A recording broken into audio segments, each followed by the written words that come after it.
After a not so great start to the season, McLaren probably had one of their best performances in a very long time, practically a decade, in Silverstone. And one of the first things that we end up getting in articles after the Silverstone Grand Prix is that Lando Norris says the car is pretty poor and pretty terrible.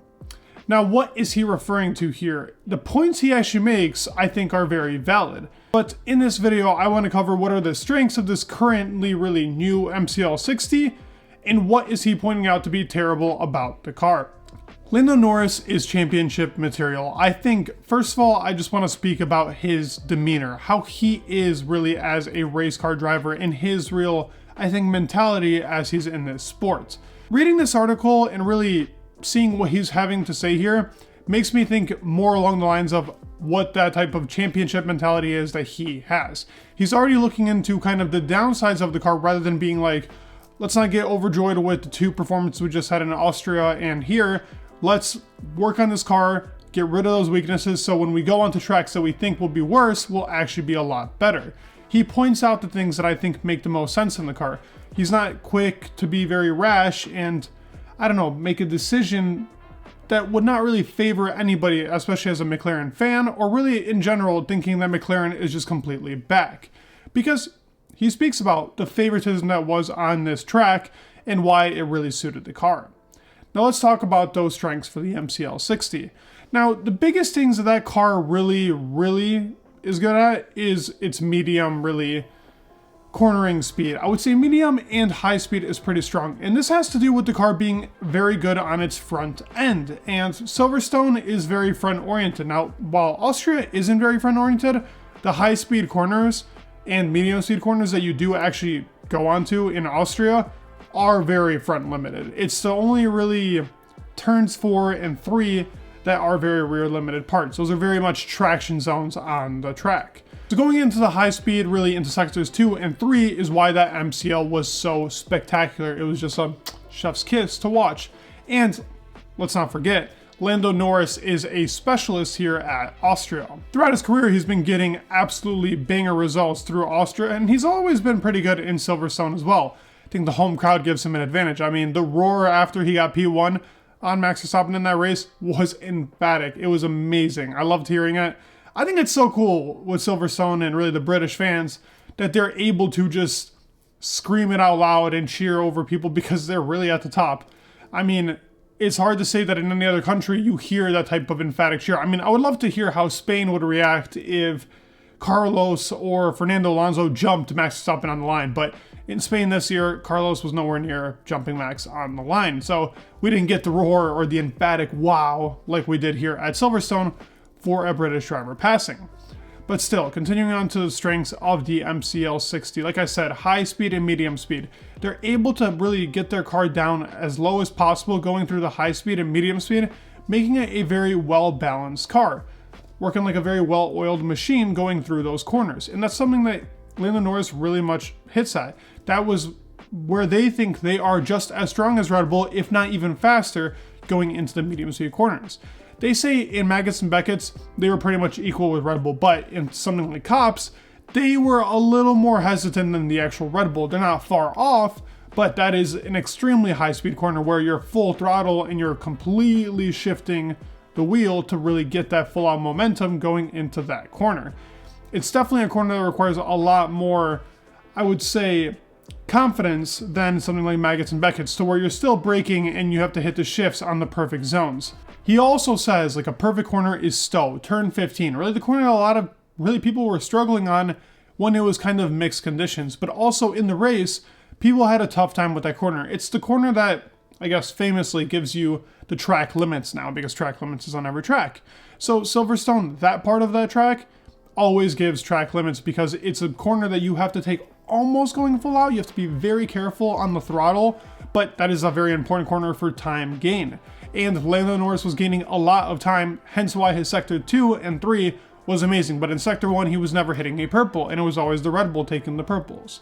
And this track also allowed for them to also very much, I would say, not have as much tire degradation. In Austria, the safety car very much favored them, and he did a very well strategy on being behind Carlos Sainz and really taking that DRS to allow him to have the pace to not get caught by people like Fernando Alonso and the two Mercedes cars from behind. I mean, the Mercedes cars were pretty poor in that race, I can't lie. I don't think that that was actually even a possibility for them to actually catch up, but I think Fernando Alonso had the pace to catch Lando if it wasn't for the DRS, and that was a pretty weak track for Aston Martin, telling you that there are some weaknesses in this MCL-60. Now, more upgrades are coming to Hungary, and I wonder if they're going to address this specific weakness, what Lando is talking about to be very bad in the car. Well, let's get into what are really the weaknesses of this car and why Lando calls it a terrible car to drive. Now, obviously, Lando is going to give it a more vulgar tone to it, but I don't think that's what his meaning is. He's more trying to motivate the team to really step up in these avenues. Well, firstly, as I mentioned, high speed and medium speed is good. So what is his only other corner? It is slow speed. Slow speed for them is still very poor. I mean, Silverstone has no slow speed corners. It's really only turn 4 and turn 5. That's kind of slow. Turn 7 is really not that great either. It's still very rear oriented. But they were okay there because most of the track is full throttle and the way that those corners are taken is very front limited. So the MCL-60 was actually able to take out its strong suits. But in slow speed, he says the car under braking is still a mule to take care of and is still very hard and really does not help the tires out. The way that they have to brake and the way that they have to approach certain corners is not optimal for that MCL-60 or really any Formula One car. Hence why he calls the car terrible and very poor. He has mentioned multiple times this year, the car is faster, but it's still not a lot better to drive. He brings up the whole balance point, and I mean, that would make a lot of sense. If your rear is not there, you're not going to have a lot of fun. Hence why we see people like Lewis Hamilton having a very miserable season, at least towards the media's eyes, on what is the weakness of this car. It's the same thing for this car. This car just lacks very much on its rear end, and that rear end stability not being there really kills them in certain corners. And Sector 1 was never their fastest in Silverstone, and turns 3 and 4 in Austria were particularly poor. And I don't know if you guys remember, but in the race in Austria, Lando Norris must have went off on turn 3 at least 4 or 5 times. Now obviously he wasn't going to get track limits, he was losing time, but he was off on turn 3 4 to 5 times minimum, just because the car is not good on its rear end, and it makes it very hard to kind of get that car turned in like any other really car on the grid. Particularly, it's the Mercedes and McLaren that really struggle on that rear end stability. The tracks that really favored this car were, like I said, it was Spain, Silverstone, and Austria. And all those tracks have in common is high speed corners and just really being able to take them at full throttle. Now, for Spain, their biggest weakness was tire wear. And Lando even says the car on tire wear still isn't good. Silverstone was just kind of the perfect track when it comes to tire wear in their car. It just worked out in that moment. Kind of like, I would say, Ferrari in Canada. Like, you would think that the Ferraris would kind of get melted on their tires. But no, they were very solid and they did a one-stop very efficiently. So it comes to show you it's really track dependent even on tire wear. Now, I mean, for the Red Bull, they never had bad tire wear, but their tires were heating up while the MCLs were not heating up and they were actually performing very well on those hards. They made the right choice, they made the right compromise, and that is what it's all about. Making the right compromise, making the right choice, and continuing on down this path and seeing what these upgrades in Hungary are going to bring. Will they actually talk about why the car is bad in these slow speed corners and extremely difficult to drive? Because that is where they are losing most of their momentum, and if that is something that they can actually catch up on, they will be the second best team. Right now, I'm counting them out because I think Hungary is going to be a weak track for them.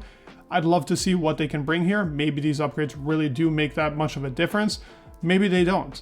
That is the biggest thing, and I love how Lando Norris is already talking about it. Already getting on the team to, hey, let's get this, and this done.